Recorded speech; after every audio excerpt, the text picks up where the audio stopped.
Dumbbell bent over row. As you can see what we're doing here, I'm starting with a hinge.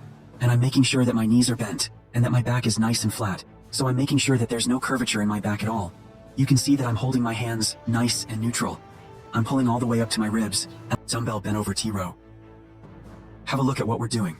We're hinging forward, making sure those knees are bent. And again, making sure your back is remaining nice and flat. You can see as I'm lifting, leading with my elbows. So basically I'm trying to hit a straight horizontal line from elbow to elbow. At the top of this exercise, I'm squeezing with my rhomboids, and I'm squeezing with my posterior deltoid, the back of my shoulders. Dumbbell rotating, bent over row. So have a look at what I'm doing. I'm hinging forward, making sure my knees are bent, and also making sure my back is nice and flat as well. You can see I drop down my palms towards me as I come up. My palms are towards you as I come down. And then the other thing you want to make sure you watch for your elbows are tucked in.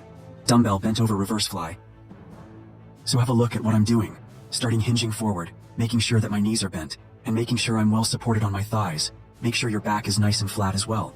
So this one is a very common position to hold now, that my arms are going from vertical to horizontal, with a rotation only at the shoulders. Dumbbell alternate bicep curl. You can see I'm doing these alternately now. Very important that my feet are at shoulder width, and that my knees are slightly bent. There's no hips movement. You can see my hands are starting neutral beside me, and they turn face up as I hit that curl. Very important to keep your elbows nice, and still my elbows are pretty much connected to my ribs the whole time. Dumbbell bicep hammer curl. Now you can see that I'm doing them together. But if you want to alternate, then that's okay as well. Make sure that your feet are shoulder width, knees are slightly bent, and make sure that you're not using your hips to assist. We're going to keep our hips nice, and still your hands start in front of your thighs. Dumbbell concentration curl. So you can see that my elbow is inside of my thigh, and it's nicely supported. The other thing you notice is there's no rotation of the wrist as the dumbbell is coming up. It's facing me and it's dropping back down, supported by my thigh. We can use our other hand on our hip to keep it out of the way. But if you need some assistance, we can always help with the opposite hand, especially towards the end of your set, when you start to get tired to get through that set.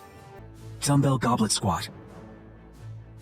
Set up, holding the top head and our elbows supporting the bottom head. Now you can see that our feet are parallel in shoulder width. When we come up, the knees are remaining soft. We're not locking those knees out.